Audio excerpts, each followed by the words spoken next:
Parang may nagaan pala sila. Ito yung mga ano, mga nag-visit po dito, parang nag-ocular dito sa area. Dami rin nila.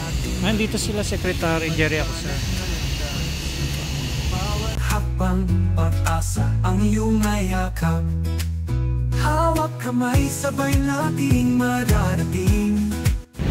Ayan, good afternoon mga kababayan. Ito po yung mga nilagay na tarpaulin bilang parang cover dito sa papuntang Pasig River Esplanade. So andito na po yung mga workers na nagkakabit. Ayan po. So ito, hanggang doon niya mamaya pupunta po tayo dun sa loob, dyan sa may Esplanade. And at the same time, naririto po yung mga Bureau of Fire Protection saka mga taga LGU na nag-washing po ngayon. Flashing ano, ayan o. Ayan, preparation po ito para po sa inauguration dito po sa Phase 4 Pasig River Esplanade. So nakikita po natin dito yung plan design ano. Ito yung monument ni ano, Douglas MacArthur. Tapos ito yung river, tapos ito yata yung ano yung hindi natuloy na ano, na pedestrian bridge. Tapos iyan yung ano, Loton Pasig River Ferry Station. Ganda rin no ng design dito. Ayan, dito tayo sa kabilang side. Sabi ko na mga tarpaulin yung i-cover Ito na nga at naikabit na ito siguro kanina pa itong umaga kasi kahapon wala wala pa ito kahapon. And also nabuhusan na rin pala ng semento dito no. Ayan, ito na may buhos na pala dito sa area.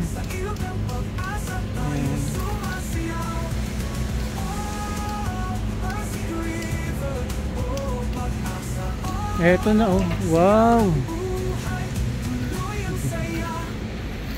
Hanggang dito may ano sila, naglagay sila ng mga tarpaulin cover kung saan ito yung dating ano, bahay dito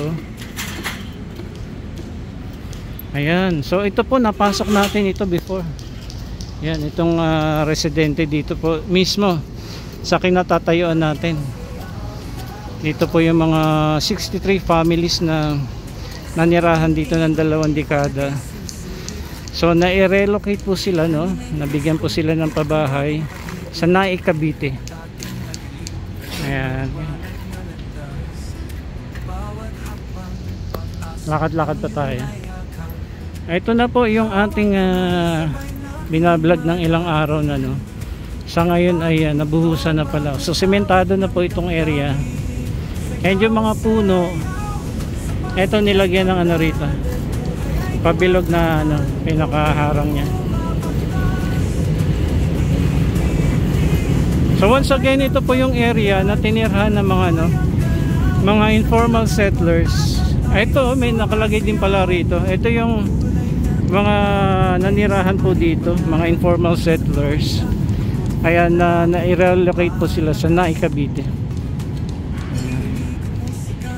Parkstone Estate pala sila no, Naik, Cavite na relocate.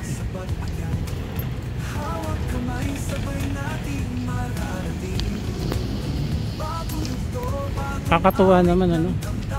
So ito yung kahapon naman yung dito sa may kabila na hinahakutan ng ano, ng basura dito sa area.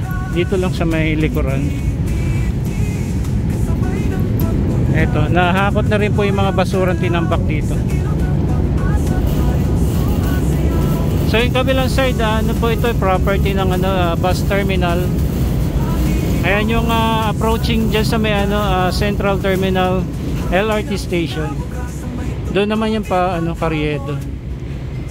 And also dito, nalagyan na rin pala ng ano no, ng paint dito po sa flooring. Itong area na ito. Ayan no. Ang bilis ng gawa nila no. Ang nakarang araw lamang nagpunta tayo dito. Nagkaroon po ng clearing operation pa nga dito. Nagtanggal ng mga basura dyan. At yung mga halaman na gumapang na. Yan, nalinis na po yung area. Tapos ito po mismo walkway natin. Napinturahan na.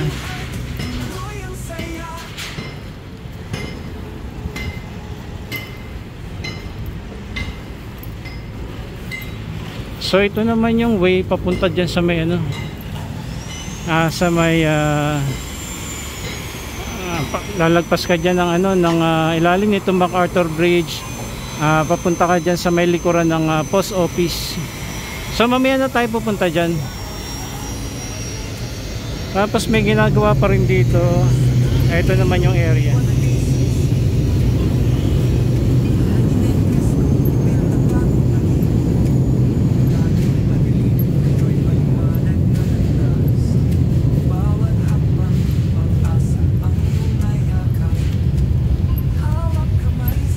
Bilis ng gawa nila, no? So sabi po October 19. Alin po sa dalawa na dyan, October 19 or October 25 yung inauguration.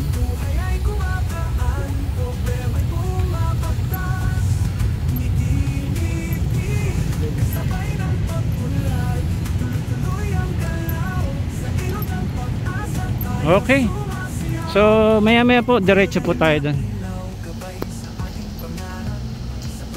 So once again, ito yung area malapit dito sa bus terminal. Kung saan malapit din po ito sa Pasig River Esplanade Phase 4. Ayan, nakasalukuyang may operation dyan ng flushing, cleaning po dito sa ayan, nagbobomba na silang tubig from Bureau of Fire Protection.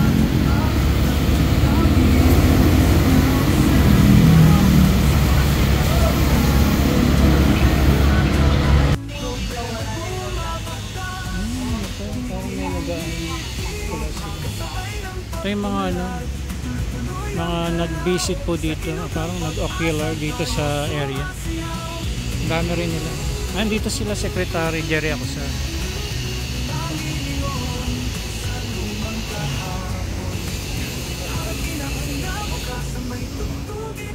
Dami nila, oh.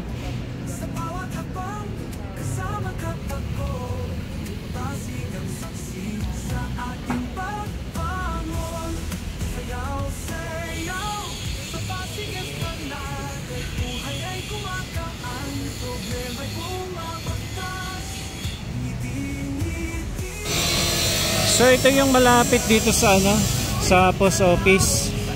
Binuksan na rin po yung nakaharang diyan. Tapos napinturahan na rin itong flooring ng kulay pula. Ayan, dito naman approaching tayo dito sa tulay ng MacArthur.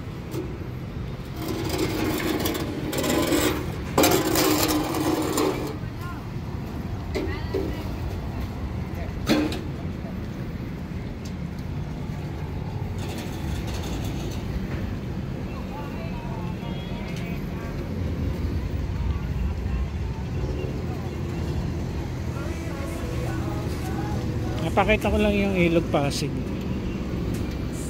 Ano siya, parang brown na mag-green yung kulay. Wala namang ganong mga water lilies ngayon.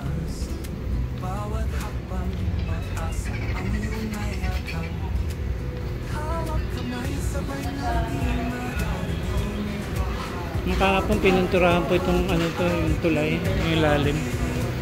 So yan na yun.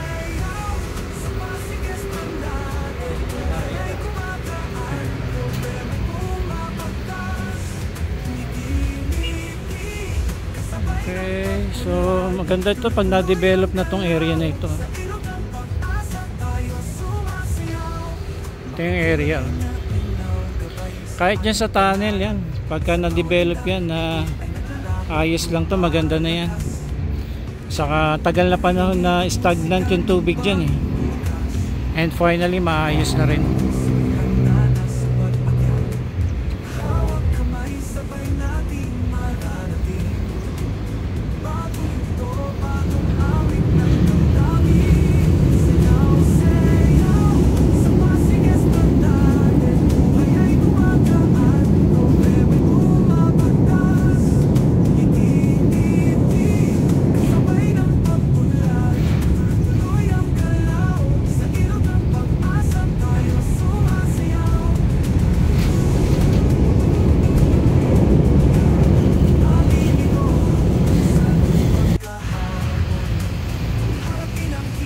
Ayan, nagkaroon po ng ano rito, ng mga bumisita po ngayong araw dito po sa Phase 4 Pasig River Esplanade. Ang daming tao ngayon doon, no?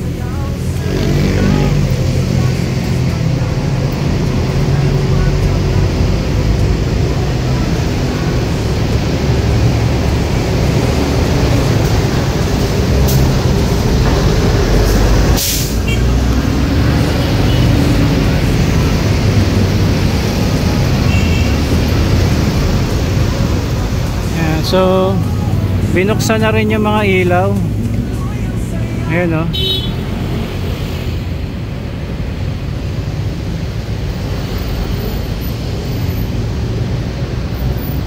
Tingnan natin sino makikilala natin dito. Pero kanina may nakita na tayo si Secretary Jerry Acosar.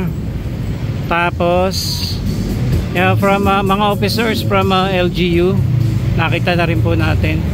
So yung iba siguro diretso na ito sa ano.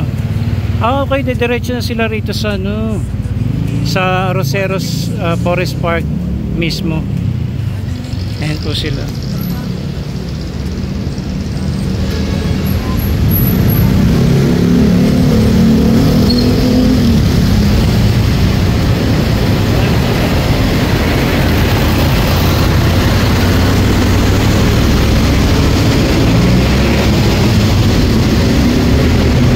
So, hinahanap natin kung kasama si Yorme.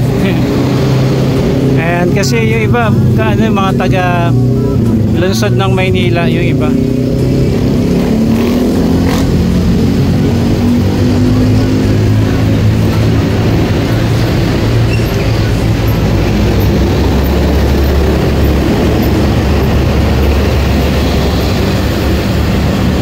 So, ito po kasi, ano na to, Roseros Forest Park na yan. Ng area na yan.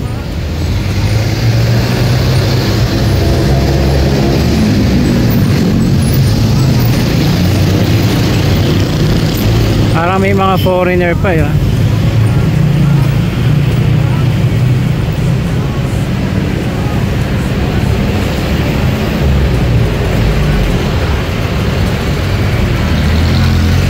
Ito si Secretary Jerry Acosar. Ayan.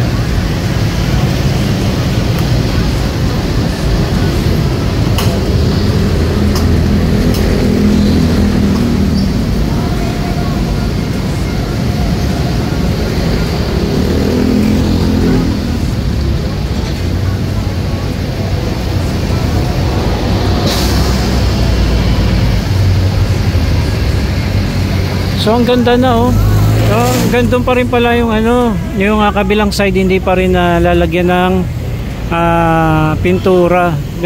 Kasi nung nakarang araw, ito pa rin yung ating napuntahan. Sa kabilang side lamang yung paint. Hindi natin alam kung ganyan na mismo yung ano, yung disenyo nito.